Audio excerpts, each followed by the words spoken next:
Hi Year 11, welcome to another topic in 20. We're going to carry on with paper 1 and this time it is going to be natural hazards, the key bits. So just remember, this is just a whistle-stop tour of the natural hazards topic in about 20 minutes or so. This is not a substitute for your own revision. This is just me taking you through the key parts of the topic in my own words, and it may just help you to understand them a little bit. So, without further ado, let's crack on. Now, you've got to understand that our Earth and its structure, dictates these natural hazards. So we live on the crust, which is divided into tectonic plates, and those plates move. And they move because of actions in the mantle. Now, we usually teach that this happens because of convection currents, so warm magma rises, brushes and moves, and then sinks as it cools. But we've got new theories now that work with that. As plates push apart, magma rises, it cools, and it pushes the plates away. And then at the other end, the dense plate is pulled into the mantle by gravity, causing it to move. You don't need to be aware of the full mechanics of this, just the very general way it works. So all three of these work together. That's the theory.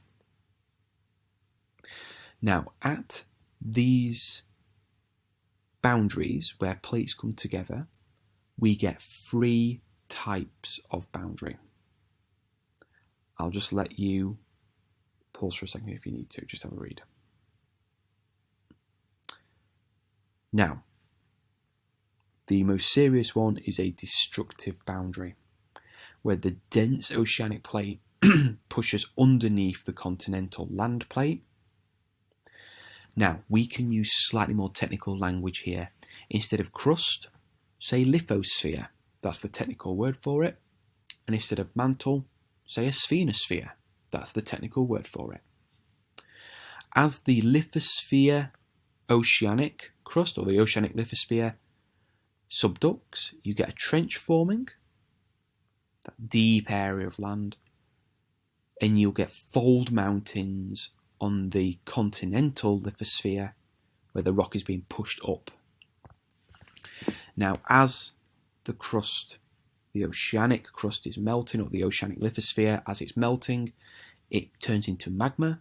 Magma is buoyant, so it rises up through rock, through faults in the rock, and eventually forms composite volcanoes. You also get very powerful earthquakes here as well. Conservative, the plates are pushing alongside each other. They will snag, pressure will build up, and they will eventually jolt, and the seismic waves will be released, and you get an earthquake. Powerful earthquakes. Now, earthquakes underground start at their focus, so that's the point underground at which it begins. But instead of focus, call it by its technical word, hypocenter. And the closest point on the surface to that hypocenter is the epicenter. Now, the closer the hypocenter is to the surface, the stronger the earthquake will be, because the waves have less distance to travel.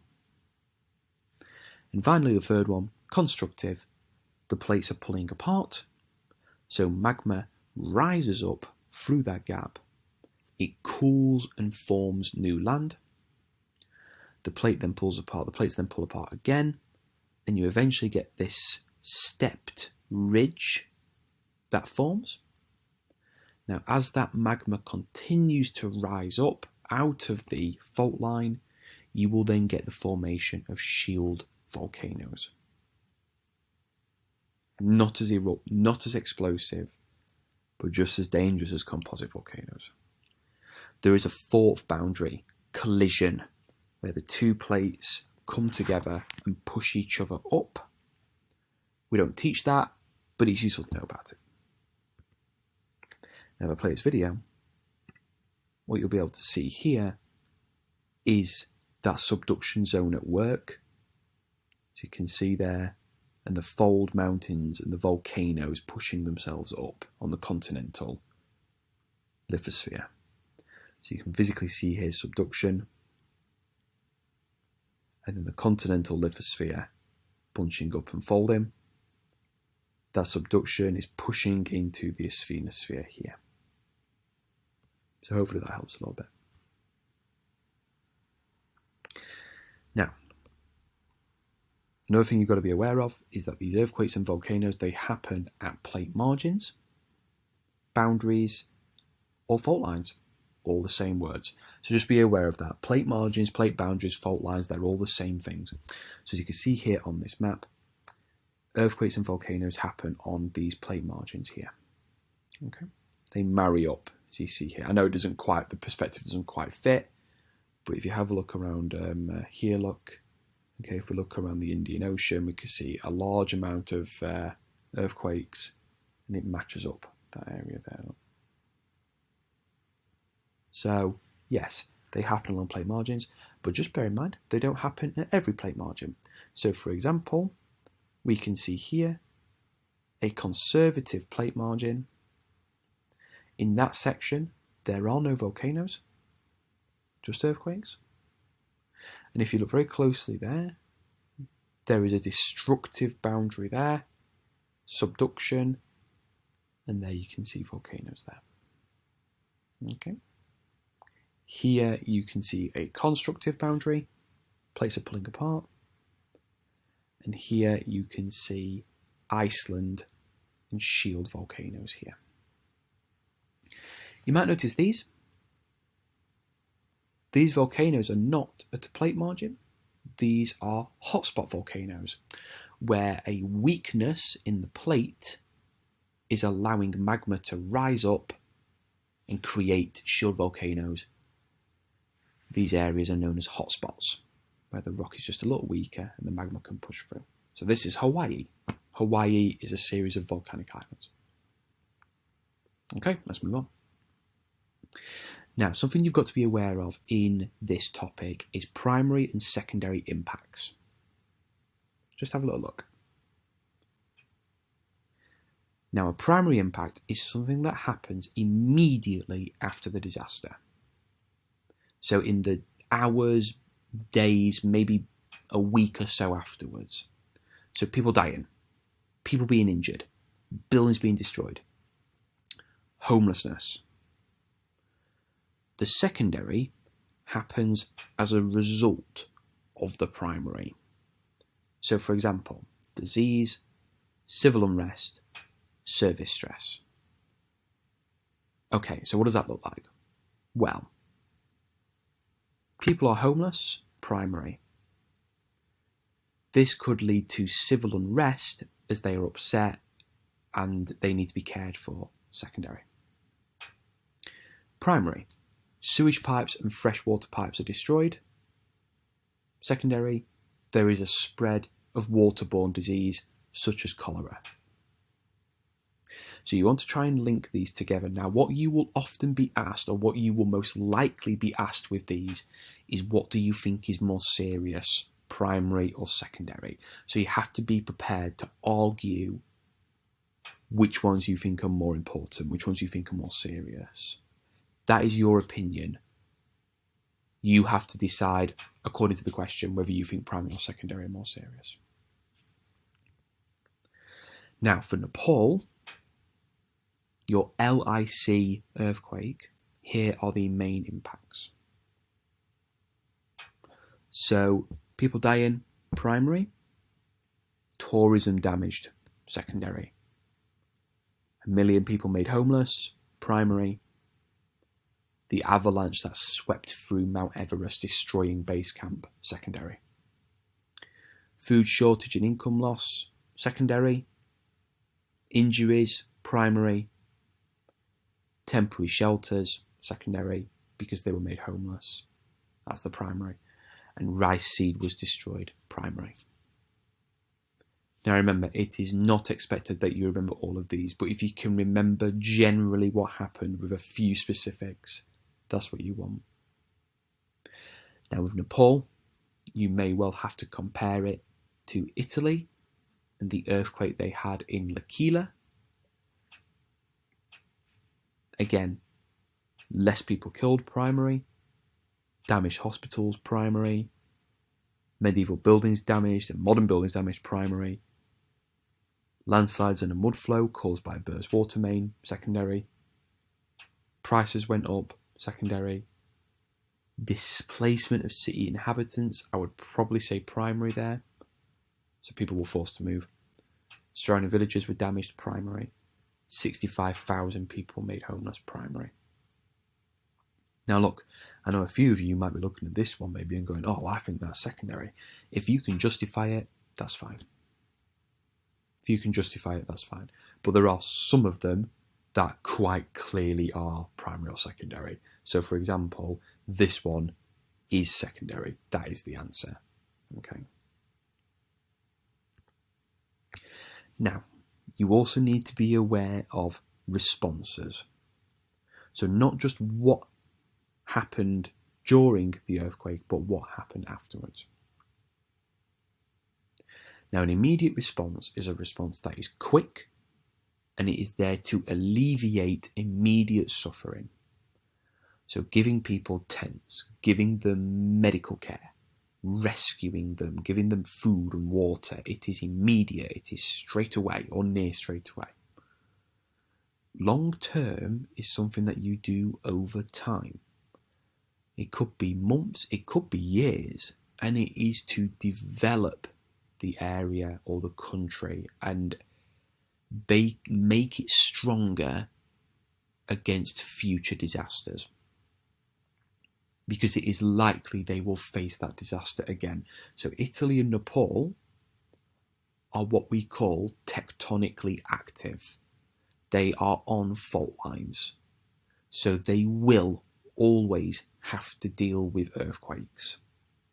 So long-term responses hopefully will allow these countries to deal with them better in the future. And again, you may well be asked to write about which you think is better, immediate or long term.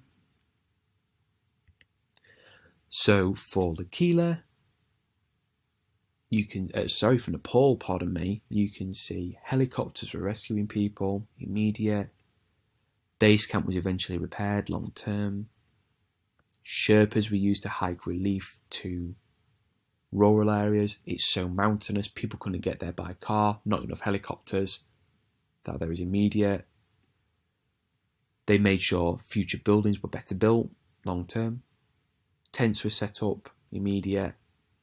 And the United Nations trained farmers in how to grow for longer times of the year, and also trained them in how to repair the irrigation channels they use, so the channels that they use to move water long term. Italy, a much more efficient response because they are a HIC, tents, immediate, building code long term, rescue workers going there immediate, free public transport, no university fees, didn't have to pay tax, long term. Again, I am not here to go through all of the detail, it is just to give you the basic run through. It's up to you to fill in the gaps with your revision.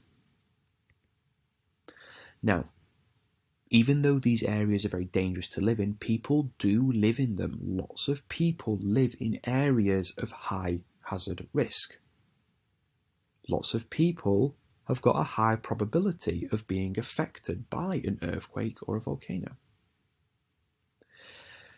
Here we can see 6 reasons as to why people may live, for example, near a volcano.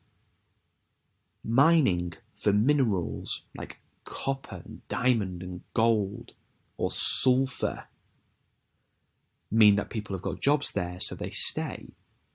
When a volcano erupts, the ash will drop onto farmland and make it incredibly fertile and great for farmers. So that's the reason why people live near volcanoes.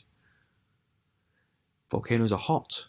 You can use them to create geothermal energy, which is highly reliable, clean, renewable energy.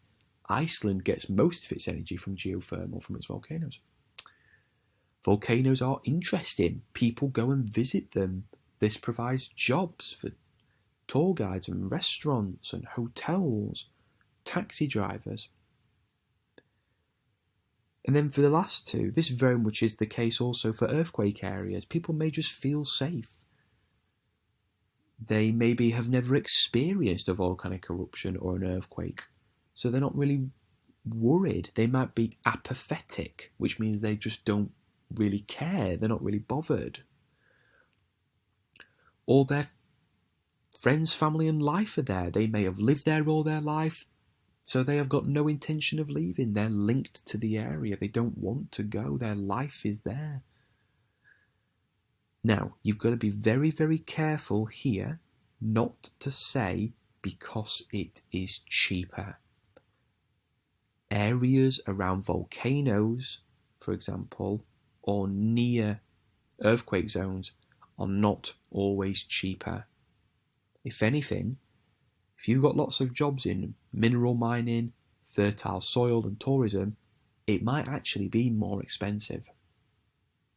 And if we think about a city like San Francisco sits on the San Andreas fault line. It is prone to massive earthquakes, and yet San Francisco is one of the most expensive cities to live in the world. And that is because of its development and its job opportunities and its culture and its life. So it is not always cheaper. So don't say that. If you say it may be cheaper, that's okay. So just bear that in mind. It may be cheaper, but not always. Now, there are ways to guard against these risks, to lower the risk. And it tends to fall into four categories. Monitoring for the risk, where you look out for it, try and see if it's coming.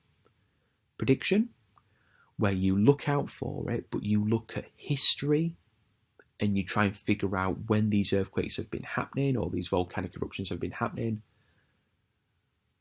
And you could then protect your buildings, you can build them strong, look after them so that they are able to withstand natural disasters. And then you plan for what to do if one strikes. So Japan, for example, is a highly tectonically active country, both volcanoes and earthquakes, and their people are incredibly well supported. So, for example, they have emergency kits full of ration packs and water cleaning tablets and medical supplies that they can quickly grab and run out with. They educate their children and their people in what to do during a natural disaster. So, for example, Japanese children will have earthquake drills so they know what to do if the ground starts to shake. Japanese buildings are built to withstand the shaking of the ground. You may be able to see cross bracing here. And this building will be built on shock absorbers so it can sway and move with the ground. An early warning system here that bypasses nighttime mode. So even if your phone is on Do Not Disturb, this will still warn you of an emergency alert. There is also a system in Japan where your phone and radios and sirens will blurt out, warning, warning, there is an earthquake, warning, warning, there is an earthquake, and it will do it again and again and again and again until the urgency has passed. It's incredible. And in Japan in particular, their railway network is designed to come to a complete stop at any risk of an earthquake. So these amazing bullet trains here, fastest trains in the world, they will come to a complete stop if any of the seismographs near the rails, so a seismograph is a tool that you use to measure for the shaking of the ground, if any of them indicate an earthquake is happening, all the trains will stop, so there's no risk of them derailing. So again, amazing stuff here. Volcanoes have got this and some of their own little bits and bobs. You can use satellites to look out for thermal spikes where the ground is becoming hot, which could indicate magma's moving close to the surface. You can monitor the volcano to look for something called a cryptodome. This is Mount St. Helens.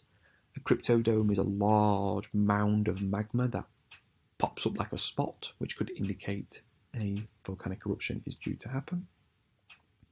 You can literally watch the volcano and look out for exhaust. Is the volcano smoking? Is it letting out ash? If it is, it may indicate an eruption is about to happen. You can also do things like monitor river levels. A lot of these volcanoes have got snow on top of them. If it begins to become warm, the snow will melt and it will raise up water levels. So again, that's something else you can look at. Okay, so we've reached the end of the video. So again, this was just a brief flick through of the main parts of this topic. There is a lot more to revise, but hopefully this may just help you to remember some of this, because you've all studied this before, so this may just help you to remember it. So, thank you for watching, and I really, really hope you found this useful. Thank you so much, Yellow, and take care.